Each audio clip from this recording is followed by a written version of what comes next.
تو اس صورت کا نام ہے سورۃ الزلزلہ، سورۃ الزلزلہ یا سورۃ الزلزال، دونوں کا ترجمہ آپ سمجھ چکے ہیں کہ اسی کے معنی حرکت دینا، کیونکہ اس میں اللہ تعالیٰ نے زمین کی حرکت کا بیان کیا گیا ہے، اس وجہ سے اللہ تعالیٰ نے اس سورت کا نام سورۃ الزلزلہ یا سورۃ الزلزال رکھا ہے۔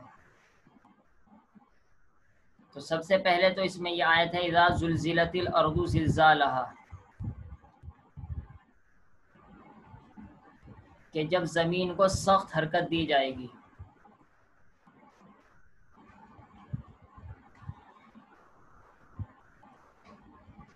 جب زمین کو سخت حرکت دی جائے گی، یہ دراصل قیامت کا منظر پوری صورت میں بیان کیا گیا، آپ کو اس سے اندازہ ہو گیا ہوگا کہ جب قیامت قائم ہوگی اس وقت کا یہ واقعہ ہے کہ جب زمین کو حرکت دی جائے گی۔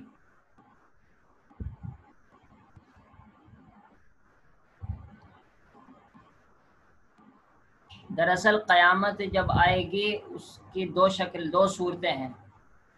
پہلے ایک مرتبہ چیخ ماری جائے گی، اسی کو نفخہ کہتے ہیں، بہت شور کی آواز ہوگی، اس کی وجہ سے ساری دنیا ختم ہو جائے گی۔ پھر اس کے 40 سال کے بعد ایک اور پھونک ماری جائے گی، وہ بہت سخت آواز ہوگی، پوری دنیا کے اندر پھیل جائے گی، اس سے ساری دنیا دوبارہ زندہ ہو جائے گی۔ پہلے والے کو نفخہ اولا اور دوسرے کو نفخہ ثانیہ کہتے ہیں۔ نفخہ کے معنی آتا ہے پھونک مارنے کو، کیونکہ حضرت کیا نام ہے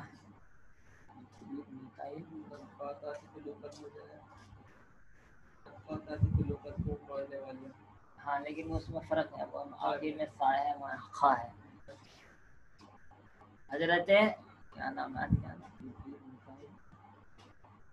اسرافیل، حضرت اسرافیل وہ اس میں پھونک ماریں گے، اس پھونک کی وجہ سے اتنی سخت آواز ہوگی کہ ساری دنیا مر جائے گی جو اس وقت موجود ہوگی۔ اور پھر 40 سال کے بعد حضرت اسرافیل اس کے اندر پھونک ماریں گے نفخے کے اندر، اور اس طرح اس سے آواز بہت سخت ہوگی، اس کی وجہ سے سارے لوگ مردوں سے وہ قبروں سے نکل کر باہر نکل جائیں گے۔ تو یہ دوسرے وقت کے جو حالات ہیں اس کو یہ بیان کیا گیا حدیث شریف میں۔ تو جب زمین کے اندر سخت زلزلہ آئے گا، یعنی اس وقت زمین کو حرکت دی جائے گی، وَأَخْرَجَتِ الْأَرْضُ أَثْقَالَهَا، اور زمین اپنا بوجھ باہر نکال دے گی۔ تو زمین کے اندر جو بوجھ ہے اس سے کیا مراد ہے، اس کی دو تفسیریں بیان کی گئی ہیں۔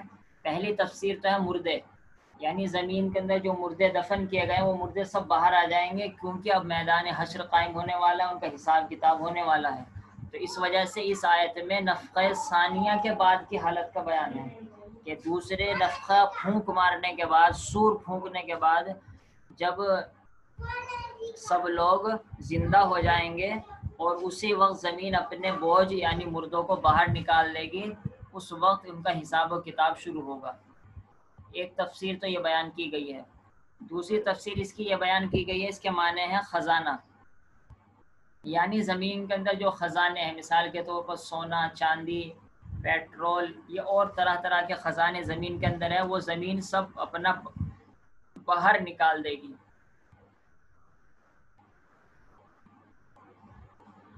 اگر پہلی تفسیر مراد لی جائے، یعنی اس کا مطلب یہ ہو کہ زمین مردے باہر نکال دے گی، تو اب اس کا مطلب یہ ہے کہ انسان کو غور کرنے کا مقام ہے کہ ہم اللہ تعالیٰ کے دربار میں حاضر ہوں گے، زمین ہم کو باہر نکال کر کھڑا کر دے گی، اور یہ نہ سمجھا جائے کہ زمین کے اندر قبر میں جب چلے گئے تو بس مٹی ہو کر ہم ختم ہو جائیں گے، ایسا نہیں، بلکہ تم کو باہر نکلنا ہے۔ تو اس صورت میں تو ہم کو اس طریقے سے نصیحت ملتی ہے اور اس کا یہ فائدہ ہوتا ہے اس آیت شریفہ کا۔ اور اگر اس کے معنی ہم دوسرے لیتے ہیں جس کے معنی کہ زمین اپنے خزانے باہر نکال دے گی، تو پھر اس کا مطلب یہ ہے کہ انسان کو اللہ تعالیٰ دکھا دیں گے کہ دیکھو تمہارے خزانے کی کیا حیثیت ہے، کہ آج دنیا کے اندر تم خزانوں کے پیچھے، مال دولت سونا چاندی کے پیچھے ایسے بھاگے پھرتے ہو کہ ایمان کی بھی پرواہ نہیں کرتے اور جھوٹ سچ کی پرواہ نہیں کی جاتی، تو اللہ تعالیٰ زمین کے خزانے باہر نکلوا دیں گے اور کوئی ان کو اٹھانے والا بھی نہیں ہوگا۔ اس طرف اس سے آیت شریفہ سے توجہ دلائی گئی ہے کہ دنیا کی حقیقت کو سمجھ لیجئے کہ ایک وقت یہ بھی آنے والا ہے کہ زمین اپنی سارے خزانے باہر نکال دے گی، لیکن کوئی اس کو دیکھنے والا بھی نہیں ہوگا۔ تو اس وجہ سے مال کے حاصل کرنے میں حلال اور حرام کی فی الحال تمیز کرنی چاہیے۔ تیسری آیت ہے وقال الانسان ما لہا، اس کا مطلب یہ ہے کہ انسان کو تعجب ہوگا۔ یہ ما لہا اگرچہ سوال ہے لیکن یہ کوشچن نہیں کر رہا، لفظی اور ورڈ بائی ورڈ ترجمہ تو اس کا کوشچن کا ہے لیکن حقیقت اس کے تعجب کی ہے۔ یعنی انسان کو تعجب ہو اس کو کیا ہو گیا کہ ہم تو زمین کے اندر سو رہے تھے، بس سوتے ہی رہ جائیں گے، لیکن اس نے تو ہم کو باہر کھڑا کر دیا اور کہہ رہے کہ حساب و کتاب دینے کے لیے جاؤ۔ اور اگر اس کا دوسرا ترجمہ لیا جائے کہ زمین اپنا خزانہ باہر نکال دے گی تو پھر انسان کہے گا اس کو کیا ہو گیا، یعنی وہ خزانے جس کے پیچھے ایک آدمی دوسرے کو قتل تک کر دیا کرتا تھا، آج کیا ہوگا، اس نے سب خزانے باہر نکال دیا اور کوئی توجہ کرنے والا بھی نہیں ہے۔ تو وقال الانسان ما لہا کے بھی دو ترجمے ہو جائیں گے، دو مطلب ہو جائیں گے، جیسا کہ واخرجت الارض اثقالہا کے دو مطلب ہوں گے، جیسا پہلا مطلب ہوگا اس کے حساب سے وقال الانسان ما لہا کی تفسیر بیان کر دی جائے گی۔ یومئذ تحدث اخبارہا، جس دن زمین بتلائیں گی اپنی باتیں۔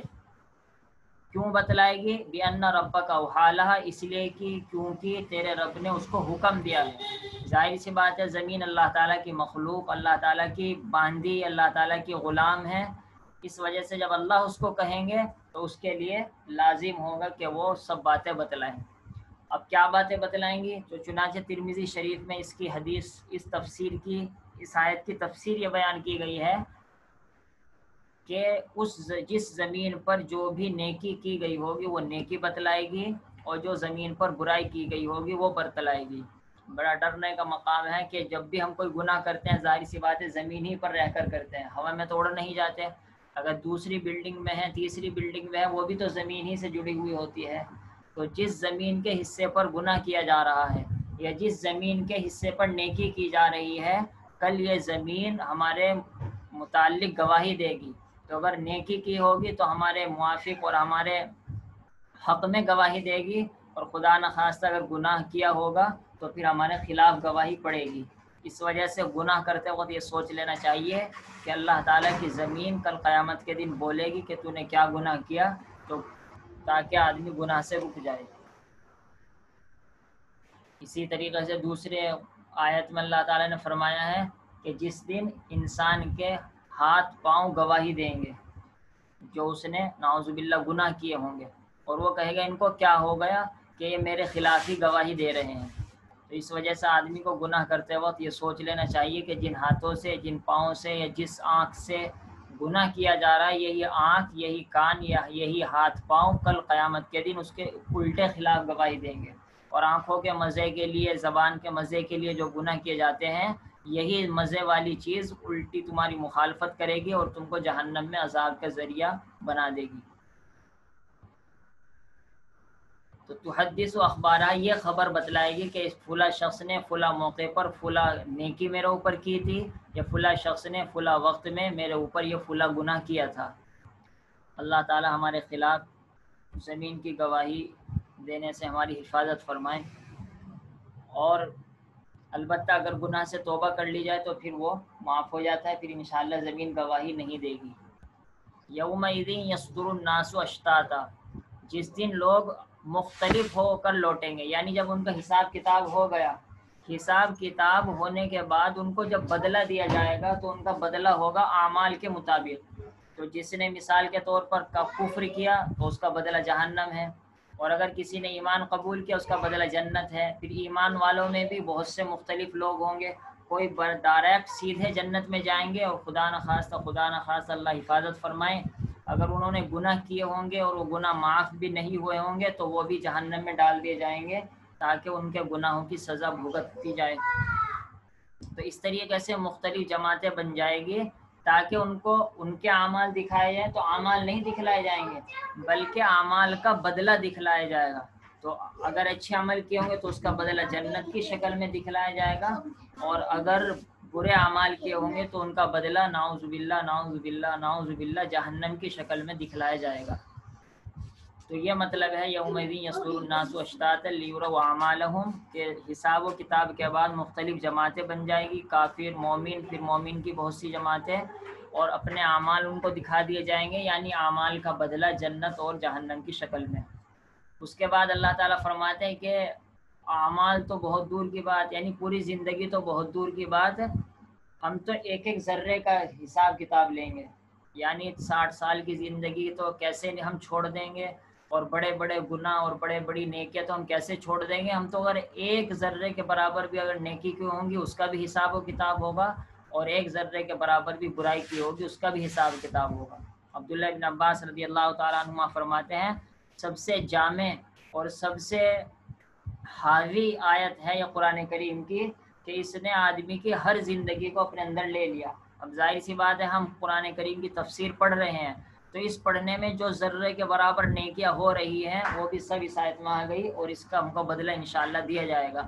اور خدا نہ خواستہ ہم نے غلط نظر سے کسی کو دیکھ لیا، موبائل میں کسی کو غلط دیکھ لیا، یا چلتے پھرتے حقیقت میں کسی کو غلط دیکھ لیا، تو وہ ہلکی سی پلک جھپکنے کے بقدر جو برائی ہوگی وہ بھی نوٹ ہو گئی، اور وَمَن يَعْمَلْ مِثْقَالَ ذَرَّةٍ شَرًّا يَرَهُ کے اندر وہ بھی آ جائے گی. اسی وجہ سے عبداللہ بن عباس نے فرمایا سب سے جامع اور سب سے حاوی آیت ہے یہ قرآن کریم کی. اس سے بھی ڈر لگتا ہے وَمَن يَعْمَلْ مِثْقَالَ ذَرَّةٍ خَيْرًا يَرَهُ سے خوشی بھی ہوتی ہے کہ ہر نیکی کا بدلہ ملے گا، لیکن وَمَن يَعْمَلْ مِثْقَالَ ذَرَّةٍ شَرًّا يَرَهُ سے اس سے زیادہ ڈر لگتا ہے کہ ہمارے پاس برائیاں زیادہ ہیں اور نیکیاں کم ہیں. اس کے بچنے کا بس ایک ہی طریقہ ہے کہ آدمی گناہوں سے معافی مانگے، پھر انشاءاللہ پھر اس کا بدلہ اس کو نہیں دیا جائے گا. اور جہاں پر یہ جو کہا گیا یرہو، تو یرہو کا مطلب بھی وہی ہے کہ وہ اس کا بدلہ دیکھے گا. یہ مطلب نہیں کہ اس کے سامنے ایک ایک نیکی دکھائی جائے گی کہ یہ نیکی تم نے کی، یہ نیکی کی، یہ نیکی کی. مطلب یہ ہے کہ اس کا بدلہ اس کو ملے گا. ایسا نہیں ہے کسی بھی ذرے کے برابر نیکی کا بدلہ ختم کر دیا جائے اور اس کو وہاں پر نعوذ باللہ دھوکہ دے دیا جائے یا اس کے اوپر ظلم کر دیا جائے، ایسا بالکل نہیں ہونے والا. لہذا ایک مرتبہ سبحان اللہ کہنے کو بھی غنیمت سمجھنا چاہیے، کیونکہ اس کا بھی بڑا ثواب ملے گا اور یہ بھی انشاءاللہ حشر میں کام دے گا. اور ذرے کے برابر گناہ سے بھی بچنے کی کوشش کرنی چاہیے، کیونکہ ذرہ ذرہ مل کر پہاڑ بن جاتے ہیں، اور خدا نہ خواستہ یہی پہاڑ ہمارے خلاف حجت اور ہمارے خلاف نقصان دینے کا سبب اور ذریعہ نہ بن جائے. یہ تفسیر ہو چکی ہے. باقی میں نصیحت اس میں کیا الگ سے بیان کروں، تفسیر کے ساتھ ساتھ میں نصیحت بیان کر چکا ہوں.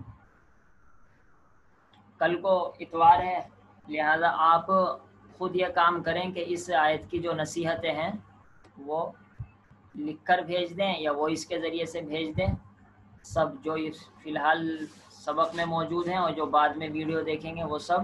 اور اس کا طریقہ یہی ہوگا کہ اس آیت سے، اس لفظ سے ہم کو یہ نصیحت ملی اور مختصر سی بات لکھ دیں یا بتلا دیں. اصل تو اشارہ کرنا ہے کیونکہ آپ بھی سمجھ گئے اور میں بھی سمجھ جاؤں گا آپ کے اشارے سے. اصل تو یہ ہے کہ آپ کا قرآن سے تعلق اور جوڑ ہو جائے تاکہ معلوم ہو جائے کہ قرآن کریم سے براہ راست ہم کتنی بات سمجھ پا رہے ہیں یا نہیں. اللہ تعالیٰ مجھے آپ کو عمل کرنے کی توفیق عطا فرمائے. باقی اگر کوئی سوال کرنا ہو تو وہ سوال کر لیجئے چیٹ کے ذریعے سے یا دوسرے طریقے سے. اسکرین شاٹ لینا ہو لے لیجئے.